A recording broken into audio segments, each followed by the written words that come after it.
मानुष जन्म पाई के जोन भले करता, कहे कुमार जाय नरके में बड़े कराई। मनुष्य जीवन बहुत ही अमूल्य है। बड़ी कृपा करके परमात्मा की तरफ से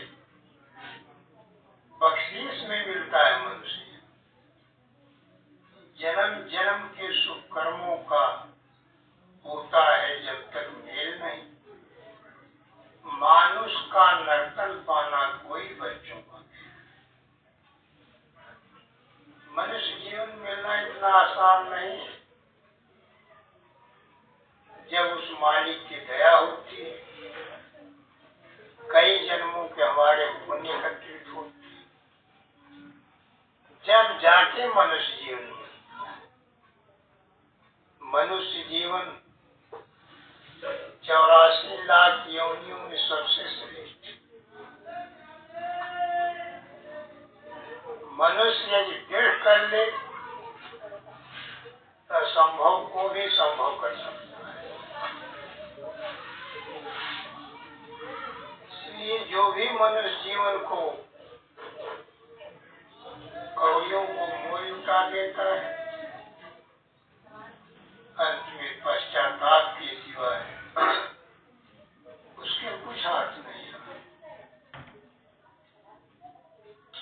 इसलिए कबीर साहब ने कहा है, बिना विचारे जो करे सो पीछे पछताए, बोया पेड़ बबूल का आम कहाँ से खाए।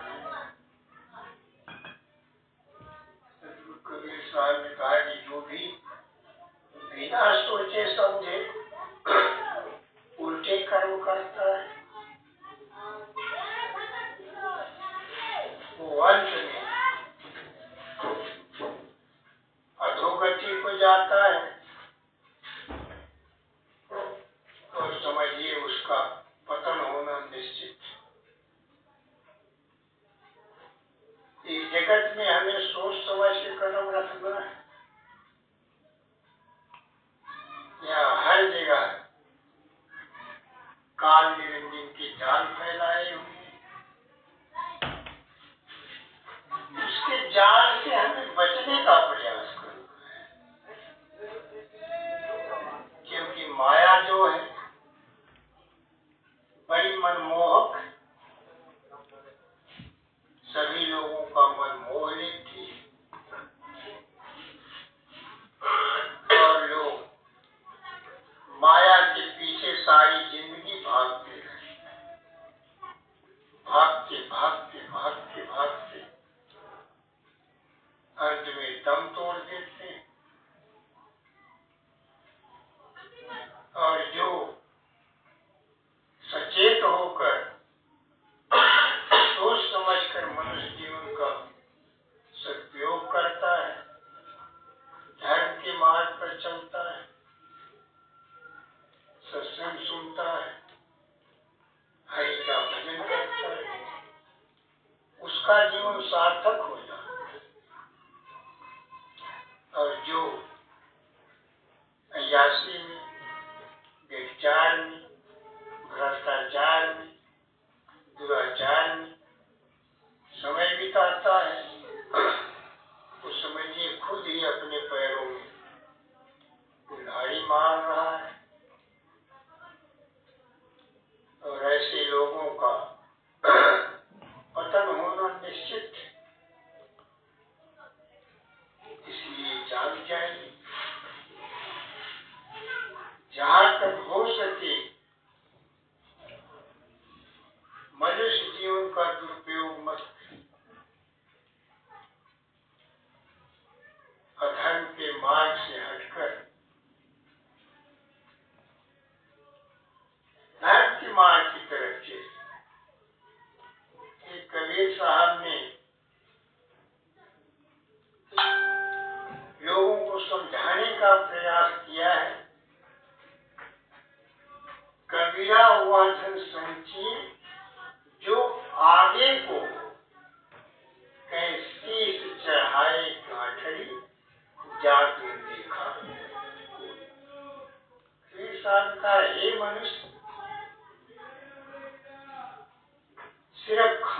पीने और अय्याशी में समय मत बिताइए।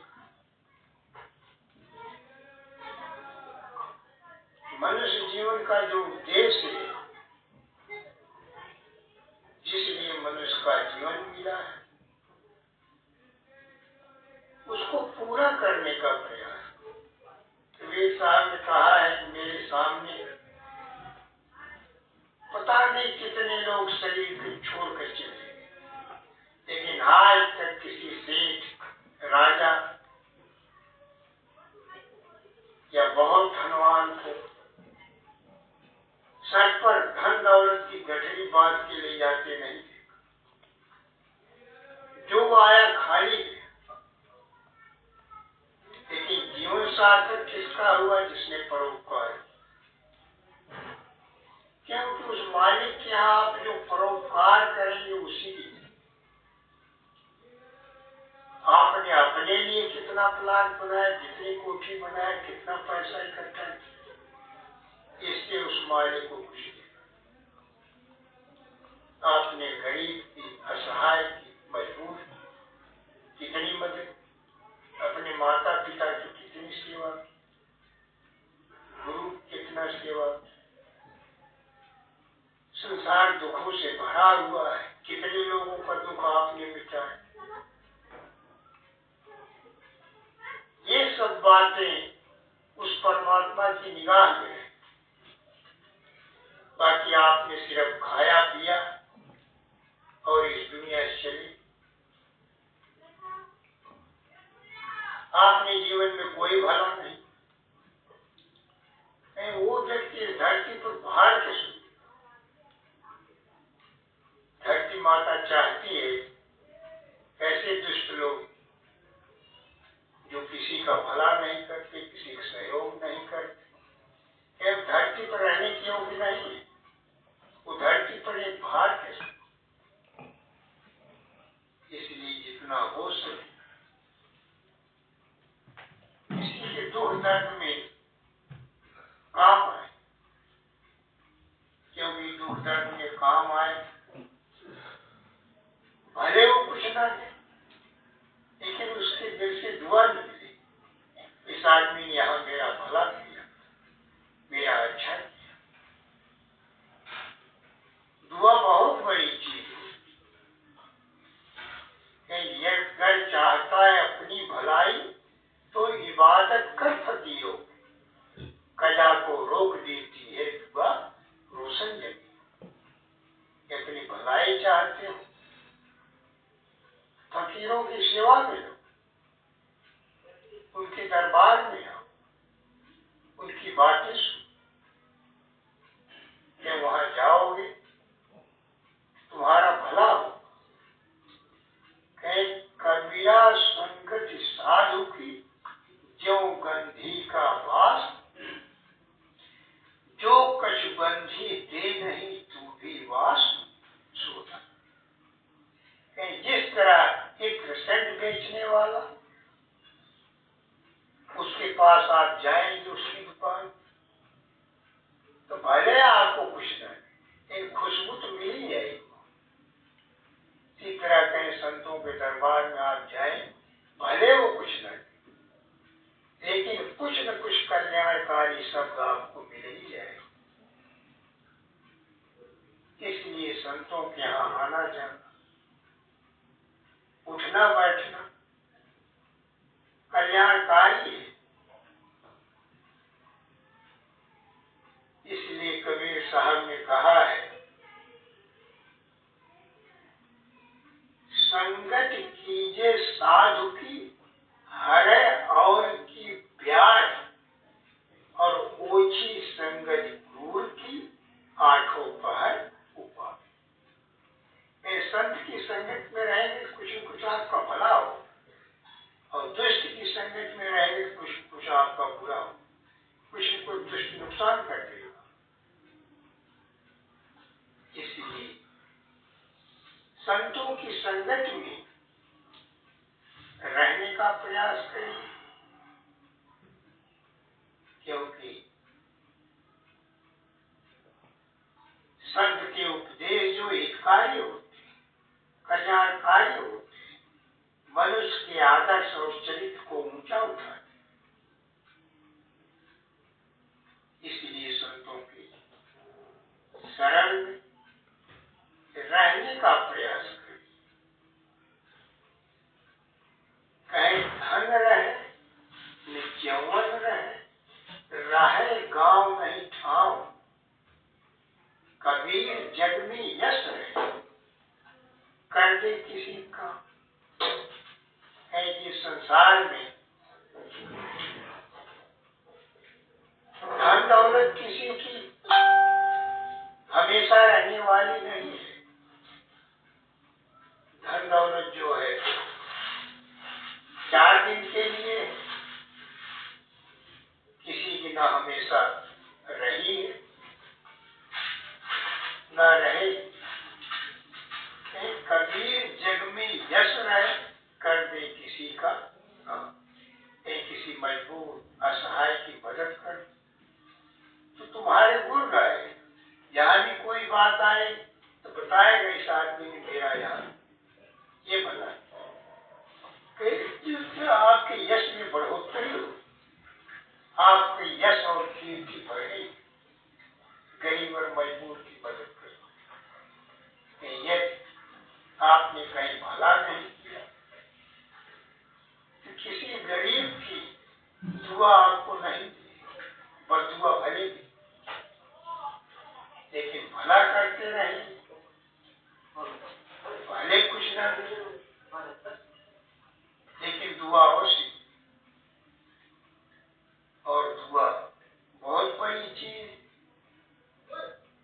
दुआ से हमारे बड़े बड़े ग्रह और कलेश कट जाते।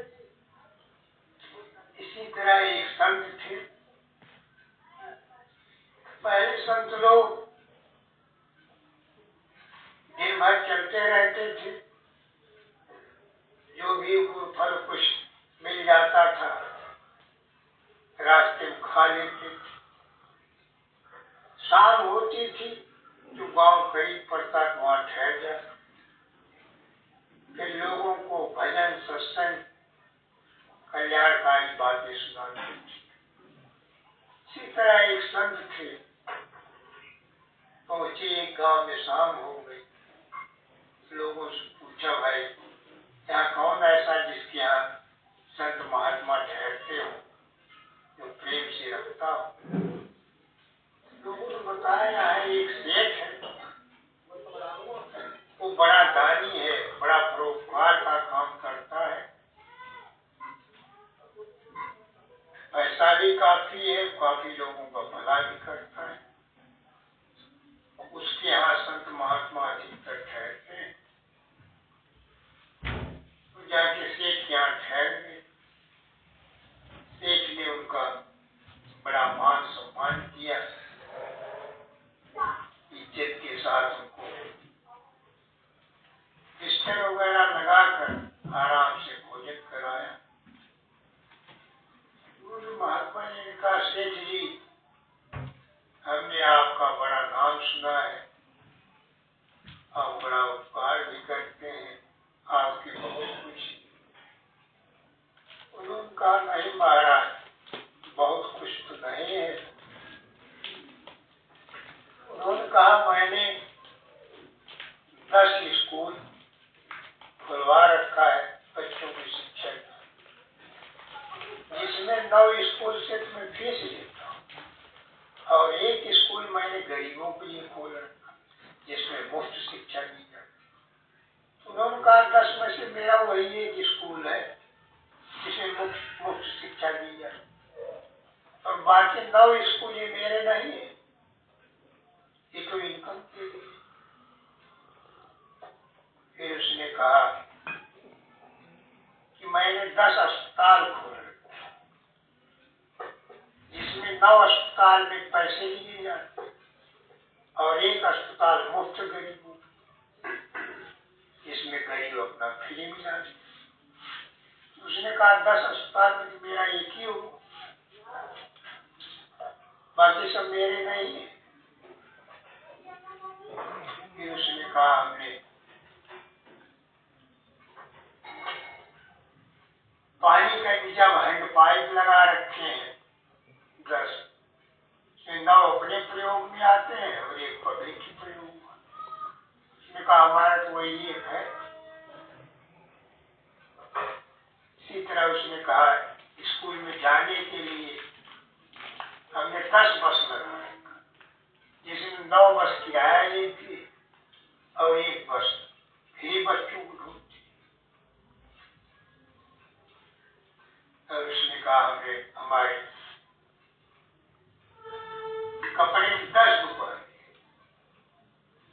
9 दुकानें इनकम के लिए, 1 दुकान ऐसी जो ज्यादा मजबूर असहाय होता उसको फ्री कपड़े दिए। इस तरह जो सेठ ने बताया,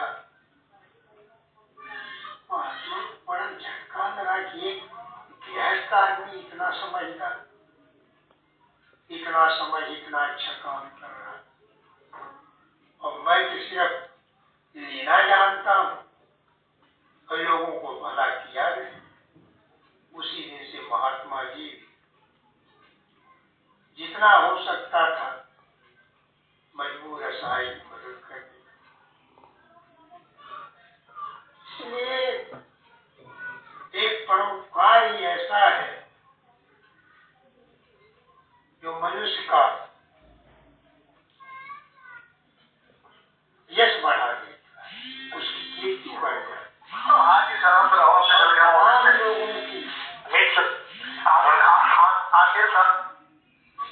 तमाम लोगों की दुआ अपने आप मिल जाती है। इसलिए जहां तक हो सके, जहां तक हो सके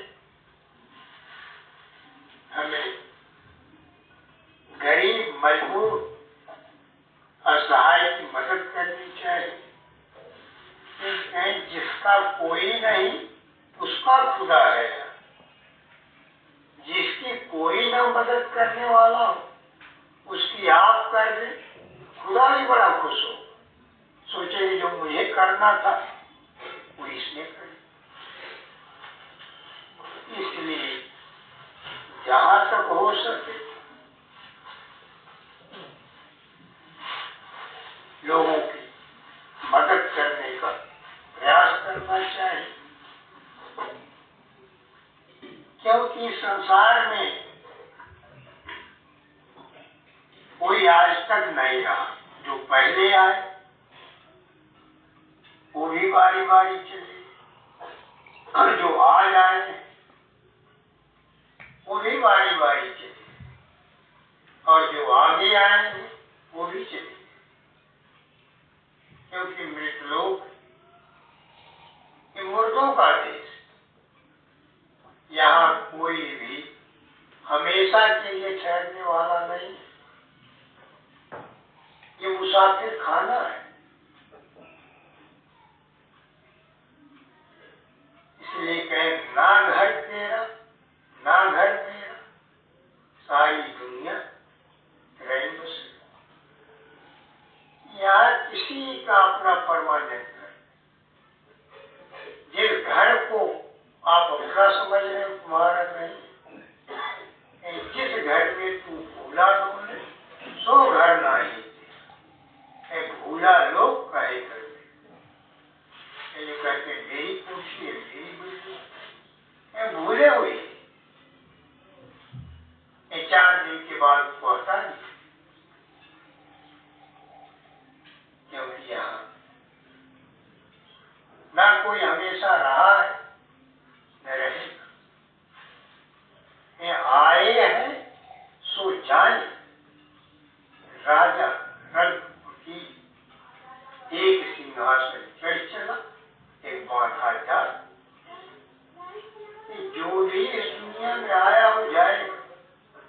फर्क इतना है कि एक को मारते पीटते ले जाए और एक को मान सम्मान के साथ सिंहासन।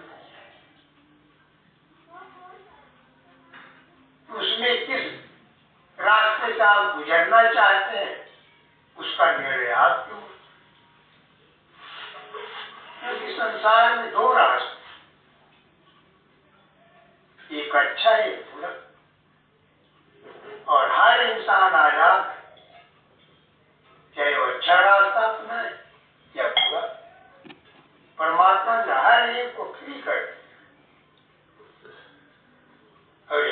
देखना, किस रास्ते पर कदम रखना, यहाँ कर्म करना।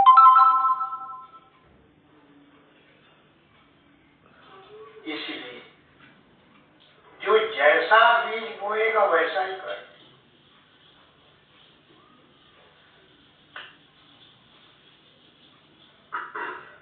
कहे कर्म प्रधान ईश्वर की राखा, जो जस करे सो। इस मृतलोक में कर्म प्रधान है, जो जैसा करता है वैसा ही फल उसको प्राप्त। इसलिए परमात्मा ने हर मनुष्य को सोचने समझने की बुद्धि, लेकिन यहाँ बुद्धि का सही उपयोग बहुत कम लोग, सब मन और माया के बिना, मन जो कहता वो करता, जबकि मन हमेशा सिर्फ फायदे को सोचेगा। वो ये नहीं देखता कि आत्मा कल्याण होगा या नहीं, सिर्फ फायदा के। लेकिन जो विचारवान है वो आत्म कल्याण देखता हमारी आत्मा का कल्याण, किस तरह हम ऊंचा हो सकते, किस तरह उस मालिक से हमारा मिलन। इसलिए आज काल निरंजन के कदम कदम पर धोखे, मोह के दलदल में इतना मत फंस जाओ कि मनुष्य जीवन का उद्देश्य ही भूल जाओ। मनुष्य जीवन के उद्देश्य का पालन करते रहे, अन्यथा पश्चाताप के सिवा कुछ हाथ नहीं है। कबीर साहब ने कहा, कबीर आजुर धाम अतीत का गिरही करे आहार, निश्चय होए दरिद्री कहे कबीर। मनुष्य जीवन में जो सारी जिंदगी सिर्फ खुद खाता, दान पुण्य, निश्चय ही अगले जन्म में दरिद्र। इसलिए कबीर साहब ने कहा है कबीर कुछ उद्यम कीजिए और आप खाए कुछ और। काम धंधा करो लेकिन खुद भी खाओ, और जो गरीब असहाय मजबूर है उसकी भी जो हो सके वो मदद करने का प्रयास। क्योंकि यदि आप गरीब मजबूर असहाय मदद करें, उसका आपके यश में वृद्धि हो, आपके मान सम्मान में वृद्धि हो। यदि किसी का भला नहीं करें, चाहे आप करोड़पति चाहे अरबपति, सामने भले नहीं लेकिन आज में उगाही दे, ये बड़ा नीच है। इसलिए हमें सोच समझ के चलना है कि रहना नहीं देश गिराना है। यही है श्री तेरा देश नहीं है, काल निरंजन का देश। लेकिन तू अपने कर्मों से घटते फिर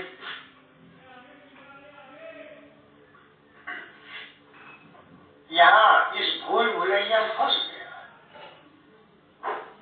माया के दलदल फंस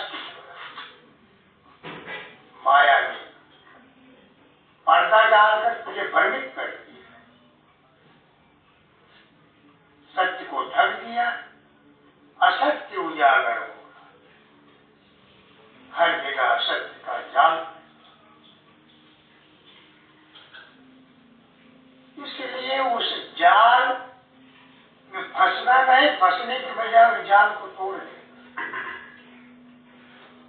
माया का जो प्रभावशाली जाल, कामिनी का जाल,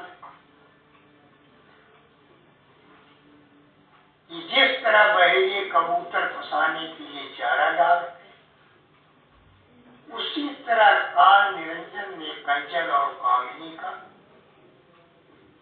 चारा डाल रखा है जीवों को फंसाने, जिसे सारे जीव मेरी मुट्ठी में आए, क्योंकि लालच में इंसान फंसेगा या विषय वासना के बस में आदमी फंसेगा। देखिए काल का एक फंदा है फंसाने,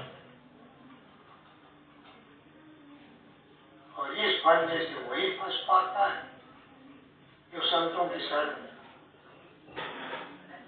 जो नहीं आता वो इतना बुरी तरह फंस जाता है कि अरबों खरबों वर्ष काल के फंदे से नहीं छूटे।